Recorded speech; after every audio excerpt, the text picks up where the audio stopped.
Any other sisters have any questions? Assalamu alaikum. Wa alaikum assalam wa rahmatullahi wa barakatuh.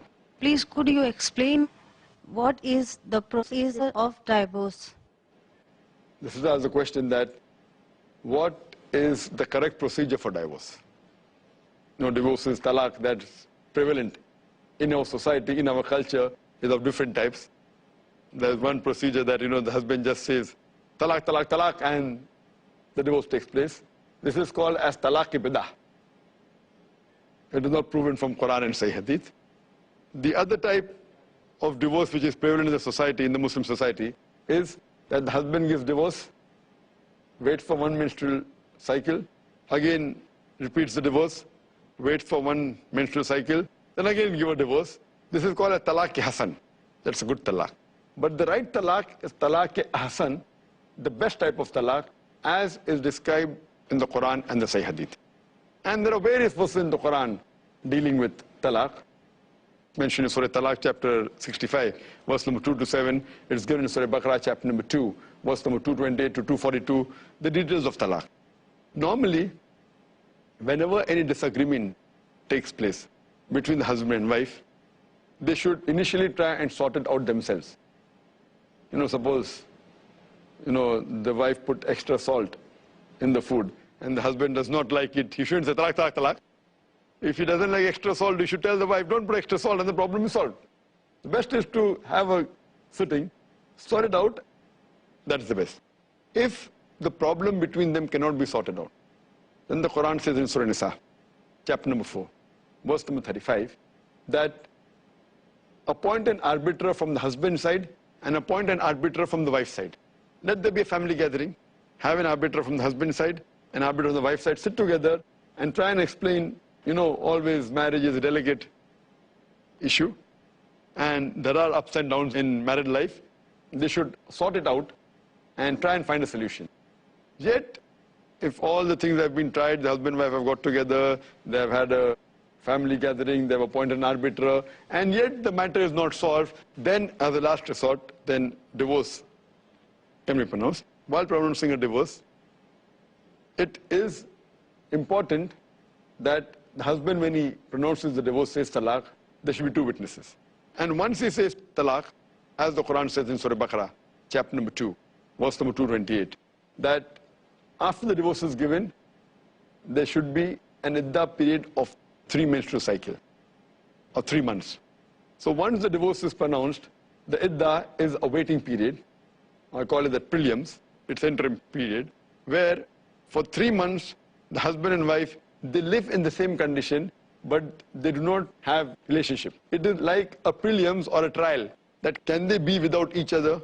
You realize after 2 weeks, I was a fool, simply I said divorce. It was such a small matter that, she's not ironing my clothes properly, and I'm a bigger problem. So maybe they can again do ruju. They can again conciliate with one another. So there is a waiting period of 3 months. And in these 3 months, if the husband and wife reconcile, if they do ruju, then that means they yet continue to be husband and wife. If after 3 menstrual periods have passed away, and yet if they insist that they want to part, they can part in an equitable terms.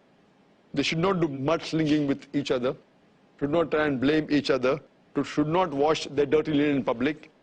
Amicably, with respect, they should part. And the Quran says in Surah Baqarah, chapter 2, verse number 229, that the husband should not take back the gifts which he is given. It's preferable that he gives it to her. And if they part, suppose after 2 years, the husband realizes that I made a mistake, then again he can marry the same lady. Because Quran says in Surah Baqarah, chapter 2, verse number 232, that do not prevent the women from marrying their former husbands. That means people have misconception that once you get divorced, that's not possible to marry again. And they start saying, okay, we can do halala. Halala? Halala means trying to get someone to marry the wife so that she becomes legitimate.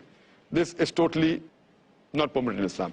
In Islamic principle, if you read the Quran, the same man and woman can get married even after first divorce has been given, after the iddah period is complete, but they should remarry with a new nikah and a new meher. Again, if they remarry and something wrong takes place, again the same procedure, have consultation with husband and wife, appoint arbiter, then give divorce, have 2 witnesses, then part. Again, if they want to reconcile maybe after 2 years, again they can reconcile. But new nikah, new meher. Again, if they have a problem, again they can part. But at this moment, it is the last. Quran says in Surah Baqarah chapter 2, verse number 229, that divorce is only permissible twice. The third time, it is irrevocable. Means the first 2 divorces you give can be revocable, but the third divorce is irrevocable. It cannot be undone. Unless the wife marries another man and consummates the marriage. So now people have come up with this concept of halala, that fine, if I've given divorce, talaq, talaq, talaq in one shot, and then I repent, so he lets his wife sleep with another man, and then after one night, then they give divorce, and they marry and consummate the marriage, then after one night, they give the divorce, and again remarry. This is totally haram. It's totally haram. Islam prohibits it. You cannot do this, you cannot plan it. What it says, that if the husband and wife marry, and again they divorce, again they marry, this marriage is not gudda guddi ka khel. It's not, a doll marriage, where you're marrying, 2 dolls together, and then break it and again want to reconcile, again want to break it. So if you give divorce thrice, it is final, irrevocable. Like I remember young days, my mother used to say, that bahar jayenge to dal aate ka bhav malum padega, dal aate ka. I wonder what is dal aate. It is dal and atta. When you go out, you'll come to know the price of dal and flour. When I was a kid, I what dal aate ka. Maybe it's the idiom, dal aate ka, dal aate ka. Then I came to know what she meant was dal and atta. When you go in the market, you'll come to know what is the price of dal and flour. So it's not a gudda guddi ka khel. So now, okay, now enough. Enough of marrying and reconciliation, finish. Now you marry somebody else. And then, if she marries another husband, that lady, and then she realizes I was cribbing. My first husband used to give me 5 hours a day. This new husband does not even give me 2 hours a day. The first one is better.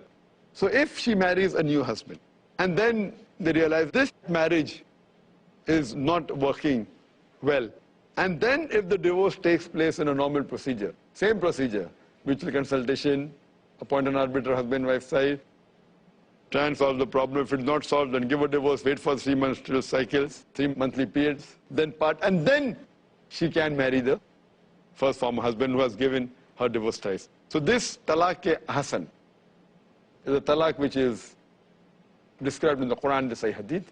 The other 2, talaq-e-bid'ah is an innovation, and talaq-e-hasan also. The best is talaq-e-hasan, which I have described, which is on the basis of Quran and Sunnah. Hope that answers the question. This was the last question of this session on better half or better half. Inshallah, we'll meet next time. Wa akhir da'wana alhamdulillah rabbil alameen.